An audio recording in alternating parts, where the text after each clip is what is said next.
जय गुरुदेव, जय माता जी। और मेरा उन सभी भाई बहनों से सादर प्रणाम जो ये वीडियो देख रहे हैं, और उनको भी मेरा धन्यवाद जो मेरे चैनल को डेली फॉलो करते हैं। आइए आज के टॉपिक के बारे में बात करते हैं। ये कुंडलिनी महाशक्ति का चौथा टॉपिक है, जो कि उसके जागरण के लिए बहुत ही अच्छा सिद्ध होता है।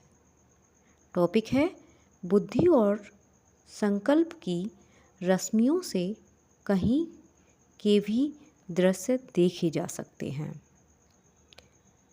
इस टॉपिक को स्टार्ट करने से पहले मैं एक बात और आपसे कहना चाहूँगी।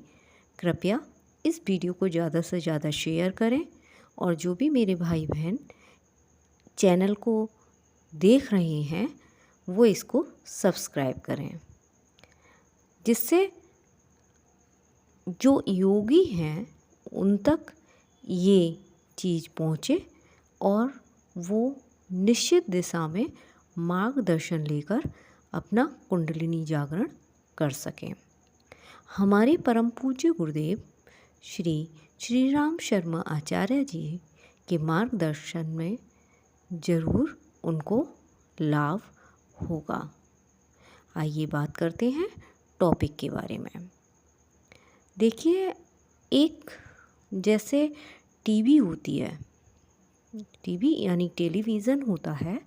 उस टेलीविज़न में हम सारी चीज़ें बहुत दूर दूर की बैठ के देखते हैं। चाहे कितनी भी दूर की चीज़ें हों, वो हम टेलीविज़न में बैठ के देख लेते हैं। जब मनुष्य की कुंडलिनी जागरण होने लगती है और वो निश्चित तौर पर आ जाती है, तो मनुष्य को या साधक को दूर की सारी चीज़ें बुद्धि और मन से ध्यान करने पर बहुत दूर दूर तक की चीज़ें बिना किसी माध्यम के दिखाई देने लगती हैं। इसी बात को आगे बढ़ाते हुए हम बताते हैं कि विज्ञानमय कोश और मनोमय कोश के अध्यक्ष मन और बुद्धि यहीं रहते हैं। यानी मन और बुद्धि जो है कहाँ रहते हैं? ब्रह्मरंध्र में। और जो पिछले टॉपिक में हमने आपको बताया था कि विज्ञानमय कोश और मनोमय कोश वो किससे संबंधित हैं? वो संबंधित हैं आपके बाह्यरंध्र से और ब्रह्मरंध्र से। ये दोनों ही ब्रह्मरंध्र और बाह्यरंध्र में रहते हैं और ज्ञानेंद्रियों से परे दूर के या कहीं भी छिपे हुए पदार्थों के समाचार पहुंचाते रहते हैं। आत्मसंकल्प जब चित्त वाले क्षेत्र से बुद्धि वाले क्षेत्र में पदार्पण करता है, तब दिव्य दृष्टि बनती है और वह आज्ञा चक्र से निकलकर विश्व ब्रह्मांड में जो अनेक प्रकार की रश्मियाँ फैली हैं उनसे मिलकर किसी भी लोक से भी तादात्म्य प्राप्त कर लेती हैं।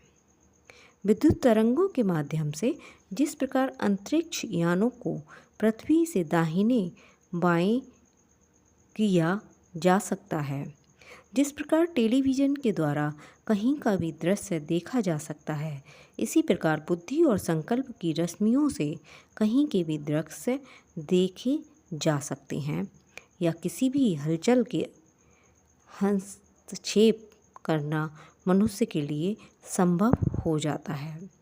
मुंडक और छंदोपनिषद में क्रमशः खंड 2 और 9 में इन साक्षात्कारों का विशद वर्णन देते हुए कहा गया है कि आत्मज्ञ पुरुष इस हृदयमय कोश में शुभ्रतम ज्योति के रूप में उस कला रहित ब्रह्म का साक्षात्कार करते हैं। सहस्त्रास्त्र साधना के अनेकों स्वरूप प्रत्याहार, धारणा, ध्यान और समाधि के प्रयोग अभ्यासों के रूप में प्रस्तुत किए गए हैं। उनकी सफलताओं के फलस्वरूप मिलने वाले सत्परिणामों का आकर्षण वर्णन होता देखा गया है। उस क्षेत्र की सफलताओं का भौतिक और आत्मिक रिद्धि सिद्धियों के रूप में महात्म्य बताया गया है। मस्तिष्क में विलक्षण शक्ति केंद्रों की बात वर्तमान वैज्ञानिक भी मानते हैं। मस्तिष्क शास्त्र के प्रतिष्ठित वैज्ञानिक स्मिथी की शोध के अनुसार शुद्ध बुद्धि, प्योर इंटेलिजेंस, मानवीय मस्तिष्क के विभिन्न केंद्रों से नियंत्रित होती है। यह सबकी साझेदारी का उत्पादन है। यही वह सार भाग है जिससे व्यक्तित्व का स्वरूप बनता और निखरता है। स्मृति, विश्लेषण, संरचना, चयन, निर्धारण आदि की क्षमताएं मिलकर ही मानसिक स्तर बनाती हैं। इनका सम्मिश्रण एवं उत्पादन कहाँ होता है, वे परस्पर कहाँ गुंथती हैं, इसका ठीक से निर्धारण तो नहीं हो सका, पर समझा गया है कि वह स्थान लघु मस्तिष्क में होना चाहिए। यही वह मर्म स्थल है जिसका थोड़ा भी विकास, परिष्कार संभव हो सके तो व्यक्तित्व का ढांचा समुन्नत हो सकता है। इसी केंद्र स्थान को आत्मशास्त्रियों ने बहुत समय पूर्व जाना और उसका नामकरण शास्त्रार्थ किया है।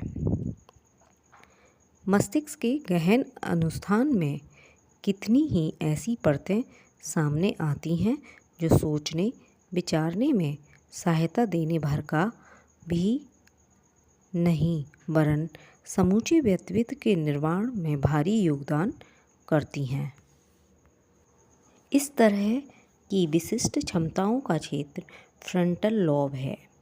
इसमें मनुष्य के व्यक्तित्व यानी पर्सनालिटी, कल्पना यानी इमेजिनेशन, आकांक्षाएं यानी एम्बिशंस, व्यवहार प्रक्रिया, अनुभूतियाँ, संवेदनाएं आदि अनेक महत्वपूर्ण प्रवृत्तियों का निर्धारण होता है। इस केंद्र को प्रभावित कर सकना किसी औषधि उपचार या शल्य क्रिया से संभव नहीं हो सकता।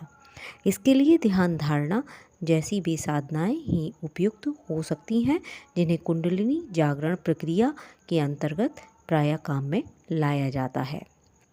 पीछे मस्तिष्क के एकाध केंद्र की सांकेतिक चर्चा भर कर दी गई है। मस्तिष्क क्षेत्र अगणित रहस्यमय शक्तियों से भरा हुआ माना जाता है। मस्तिष्क के संबंध में वर्तमान वैज्ञानिक मान्यताओं की संगति इस संबंध में भारतीय दार्शनिक मान्यताओं से भी बैठती है। मोटे विभाजन की दृष्टि से मस्तिष्क को 5 भागों में विभक्त किया जाता है। बृहद मस्तिष्क यानी सेरिब्रम, लघु मस्तिष्क यानी सेरिबेलम, माध्यमिक मस्तिष्क मिड ब्रेन, मस्तिष्क सेतु पॉज एवं सुषुम्ना शीर्ष मेडुला ऑब्लांगेटा। इनमें से अंतिम 3 अर्थात मिड ब्रेन, पॉज एवं मेडुला को संयुक्त रूप से मस्तिष्क स्तवन यानी ब्रेन स्टेम भी कहते हैं। अध्यात्म शास्त्र के अनुसार मस्तिष्क रूपी स्वर्ग लोक में यूँ तो 33 कोटि देवता रहते हैं, पर उनमें से 5 मुख्य हैं। इन्हीं का समस्त देव स्थान पर नियंत्रण है। मस्तिष्कीय 5 क्षेत्रों को 5 देव परिधि कह सकते हैं। इन्हीं के 5 कोशों की 5 शक्तियाँ का संचालन होता है। गायत्री की पंचमुखी साधना में इन 5 को समान रूप से विकसित होने का अवसर मिलता है। तदनुसार इस ब्रह्मलोक में, देवलोक में निवास करने वाला जीवात्मा स्वर्गीय परिस्थितियों के बीच रहता हुआ अनुभव करता है। यह एक प्रकार के विभाजन की बात हुई। अनेक विद्वान एक ही तथ्य के बारे में भिन्न भिन्न प्रकार की विवेचनाएं प्राचीन काल से ही करते रहे हैं और आज भी करते हैं। मस्तिष्क के विभाजन तथा सहस्रार चक्र के संबंध में भी इसी प्रकार एक ही तथ्य के भिन्न भिन्न विवेचन मिलते हैं। सहस्रार चक्र को अमृत कलश भी कहा गया है। उसमें से सोम रस स्रावित होने की चर्चा है। देवता इसी अमृत कलश के सुधापान से अमर बनते थे। वर्तमान वैज्ञानिक मान्यता अनुसार मस्तिष्क में एक विशेष द्रव सेरिब्रो स्पाइनल फ्लूइड भरा रहता है। यही मस्तिष्क के भिन्न भिन्न केंद्रों को पोषण और संरक्षण देता रहता है। मस्तिष्क की झिल्लियों से ये झरता रहता है और विभिन्न केंद्रों तथा सुषुम्ना में सोखा जाता है। अमृत कलश के 16 पटल गिनाए गए हैं। आज के लिए इतना ही काफ़ी। मैं अपनी वाणी को विराम देती हूँ और अगले वीडियो में इसकी चर्चा करेंगे। तब तक के लिए नमस्कार, धन्यवाद। और इस वीडियो को आप ज़्यादा से ज़्यादा शेयर करें, कमेंट करें, लाइक करें और चैनल को सब्सक्राइब करने की कृपा करें।